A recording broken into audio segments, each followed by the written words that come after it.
Hey y'all, welcome to Little Acre Homestead. My name is Phil, and today we're making chocolate chip scones. These are everybody's favorite in the family. And just so you know, I am not a baker. I only started baking this year, so this is going to be real easy. Thank God. We're going to start with preheating the oven to 375.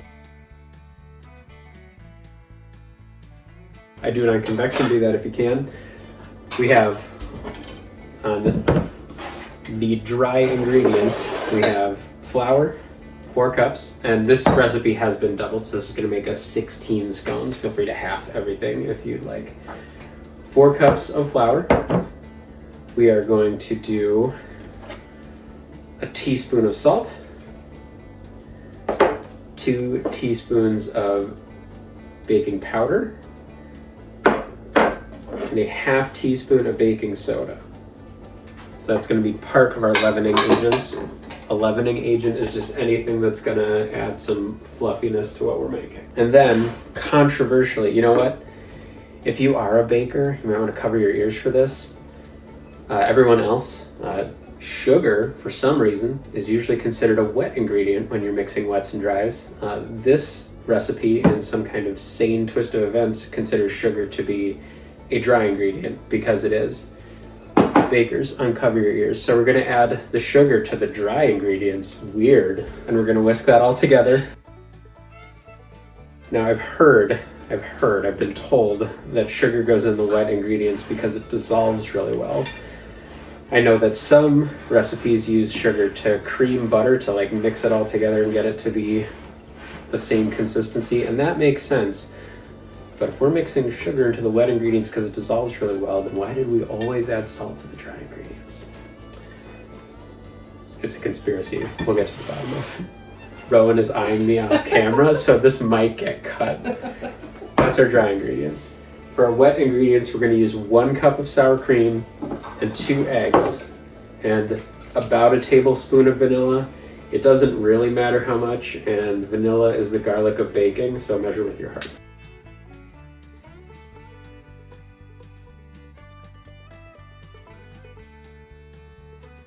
And I always like to whisk my dry ingredients first because I'm going to use the same whisk in here, and that way nothing sticks to it. Alright, and sour cream is going to be clumpy at first, but if you've never whisked it before, it will get pretty liquidy. You want to whisk it until it's all the way smooth and it's a uniform color.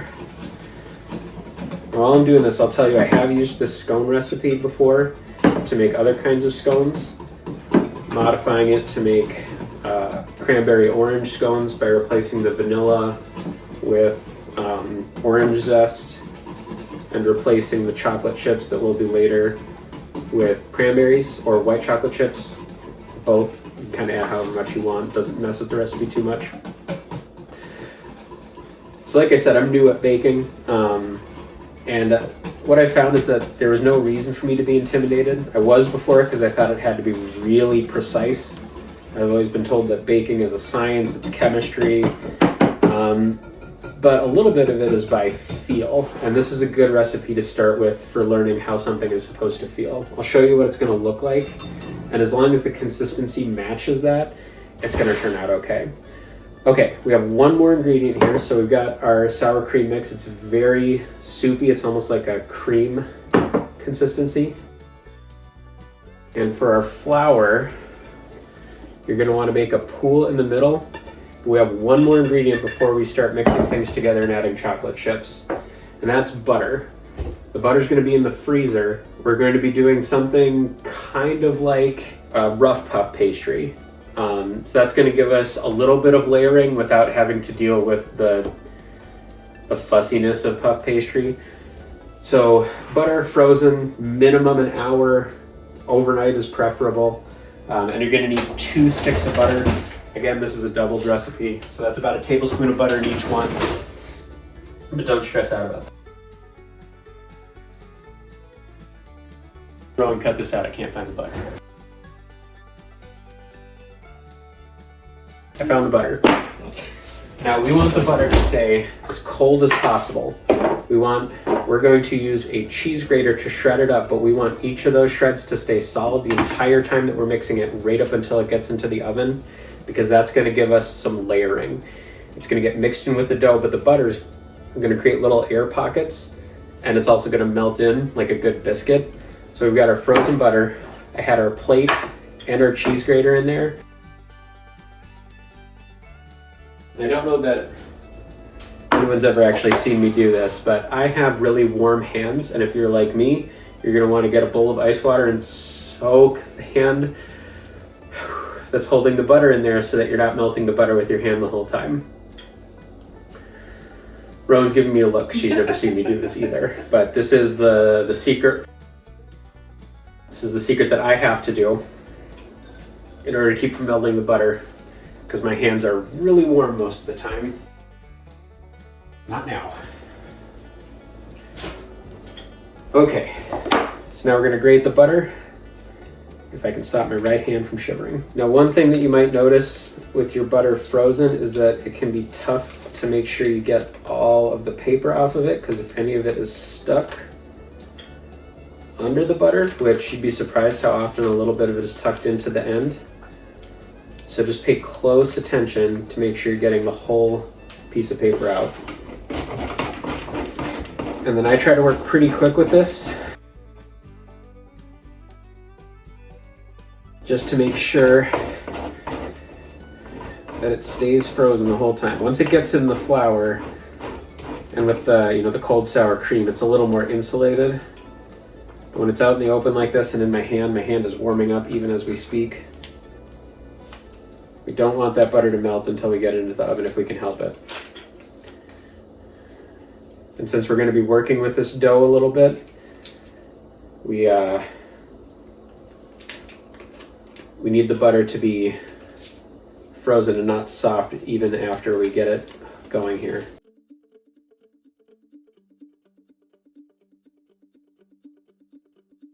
Last thing you need is to eat a piece of the butter wrapper, some delicious waxed paper in your scones.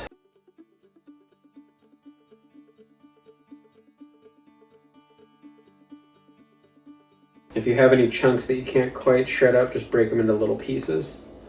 All right, dump your butter into your flour.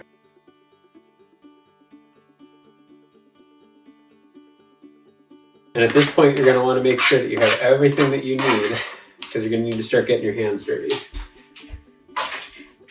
Traditionally, if I'm making this at night, this is also when my kids wake up, so. Just in time for me to have to wash flour and butter off of my hands. Thank you, Ghost of Kitchen Past. So what I'm doing now is I'm working the flour all the way around the butter. So you want all of those little pieces of butter that we worked hard to separate out to stay separate, coated in the flour. That's why we didn't mix in the wet ingredients yet. If you notice any big chunks of butter, you're going to want to break them up. And that's pretty good. So they should all be about this big, maybe about the size of a ball bearing. Pebbles smaller than the chocolate chips that you're going to have is about right. Some of these got a little bit big. All right. Then we're going to take our sour cream, egg, vanilla mix, the wet ingredients, and we're going to pour it right into the middle of the flour. I'm using a spatula to help scrape the sides.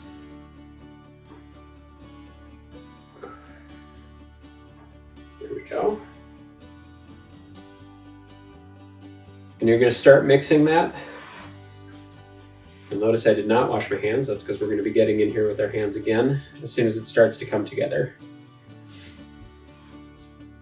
So I'm just kind of turning it over like this until you don't see any more of the sour cream mix. Like that. So it's starting to clump up. That's what we're looking for. You're going to see a lot of flour that's not incorporated, and that's okay. All right, now before we get our hands in there, that's when we're going to want to get the chocolate chips in. Then we're going to start mixing by hand. Hold on. There's something in the shot. Can you put that back? Thanks. There's something in the shot.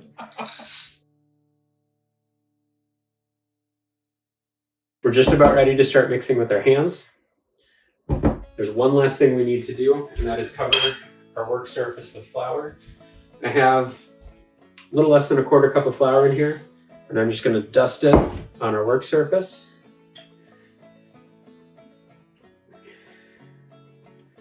This is the part that's going to make you feel like a real baker. The difference between the Betty Crocker stuff and the real baking is just that you got something onto the table and made a huge mess. It's not that hard to clean up. So now we start mixing it in with our hands, and you want to kind of work it like you would expect to work bread dough. Push it, lift it up a little bit, and all we're looking for is to get everything to come together. You want it to kind of make one big lump of dough. And once we have that, then we'll be ready to dump it out on the table. You don't want to work this too much. Working the dough, working anything with flour in it is going to make it tougher because it gets the gluten out. Something like a nice chewy bread or pizza dough gets worked a lot. These we don't want to work too much because we do want them to be kind of crumbly, melt in your mouth after we make them. And I might, because it's dry in here, I might need just a touch more sour cream to get that to happen. But I'm going to give it one minute here. I'm trying to work it in.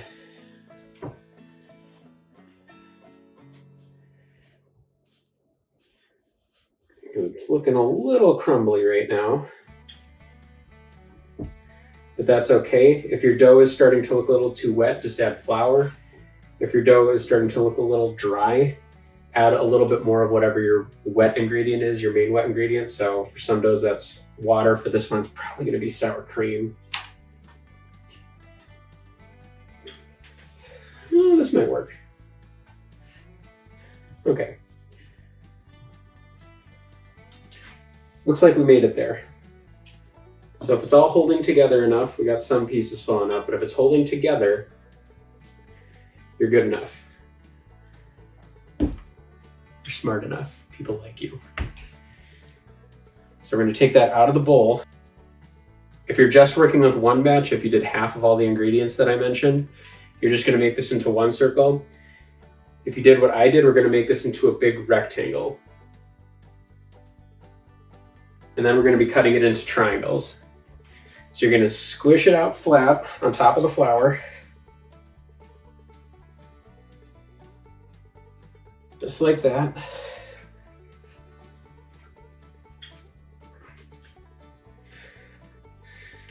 And you want to make a rectangle or a circle. If you make a rectangle, then you're going to want to cut it into quarters and lines and cut each of those into some triangles. If you're making it in a circle, you made a regular half batch, then you're just going to cut it up like a pizza into 8 slices. You want it to be less than 1 inch thick. This is just about getting it. This usually doesn't take as long, but this dough did come out just a touch dry. And that's okay. So that's what I mean by coming out by feel. It's holding together, so it's good enough, but I have had to occasionally add some sour cream or add some flour to get it to that point. It should not be wet. It should be a little sticky. It should stick to your hands a little bit, but it shouldn't just be like big clumps that feel wet. It should feel damp, almost like Play-Doh at this point. So I'm going to use a bench scraper or a dough knife to do this. Use whatever you have, but if you're working on your counter, don't use a pizza cutter. We're going to cut it in half down the middle this way. Then I'm going to cut it, each of those halves into half, and then one long line down the middle, like that. And then each of those just gets cut into a triangle.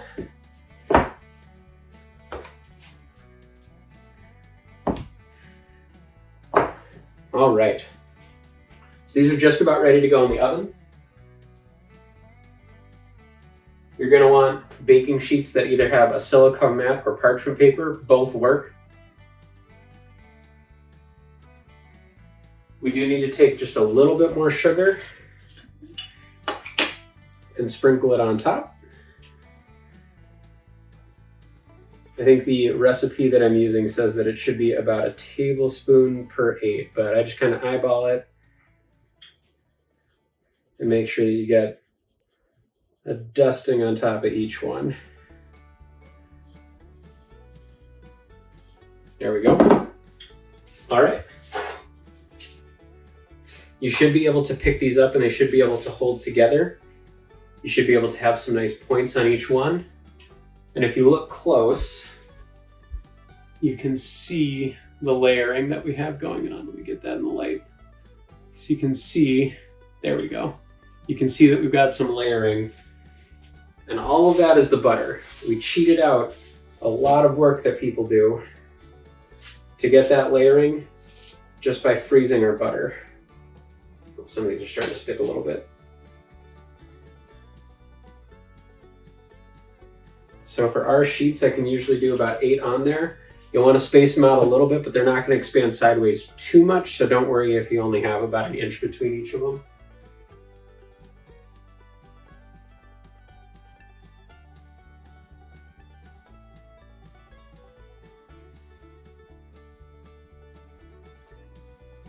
There we go. All right, so these are ready to go in the oven. I find that they usually take about 16 minutes, but it's a good idea to start checking after 14. What you're looking for first is the bottom burning. The top is going to get a nice golden brown, but if the bottom gets burned, that's going to, ruin the taste of it a little bit. So check them every minute or so after 14 minutes. Look for any kind of dark brown on the bottom, then it's time to pull them out. Ideally, you want them to get golden brown on top too, but it's better to have them a little bit under and look a little bit pale than you might think than it is to burn the bottoms. So I'm going to pop these in and we'll check back on you when you're done. Real quick, if you are doubling the batch and doing it on 2 sheets like I am, about halfway through you are going to want to flip them just so that they get even coverage on the top and bottom. You'll get to know your oven. Ours has a hot spot toward the middle back. It's not too bad, but it can affect stuff like this that tends to get burnt a little bit. Also, the pan on the bottom tends to get the bottom hotter first because there's a cool air pocket in the middle. So flipping them helps to evenly heat everything in there. That's all. These just went in. I'll see you guys in 15 minutes my time. All right, so that's the timer. It's been 14 minutes. We've flipped them once, so we're gonna check on them here. And I am gonna check both pans because it's possible for one of them to be done and the other one not to be.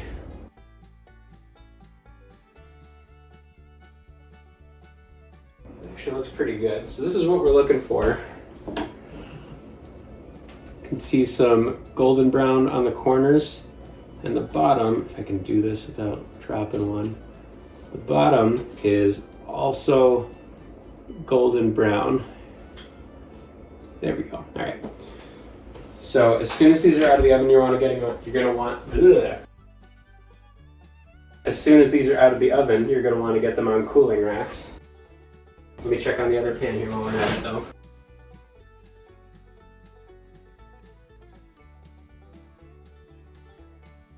And this one's good too. So let me turn off the oven real quick.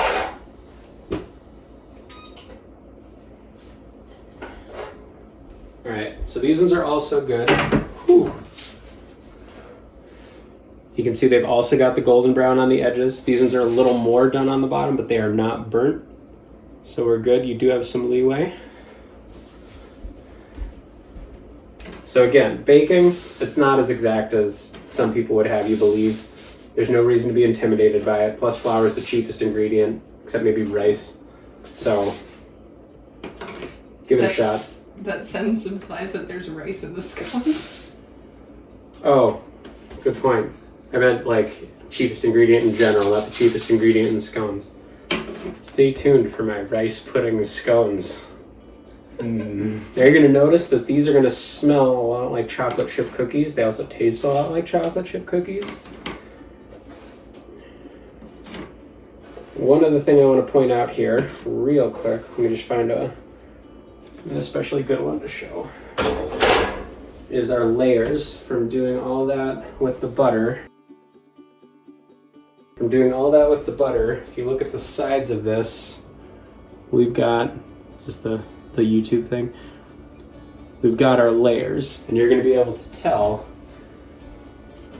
But you have to wait 5 minutes or you're going to burn your mouth, so I'll see you in 5 minutes. So these are ready. We're going to give them a taste test, and I do mean we. These are Rowan's favorites. Should we? Here's the YouTube thing. Ooh. These are so good. They're a little crunchy on the outside, which is something that stays best when it's fresh from the oven like this. They're soft, buttery, they melt in your mouth, and the layers are all the way through.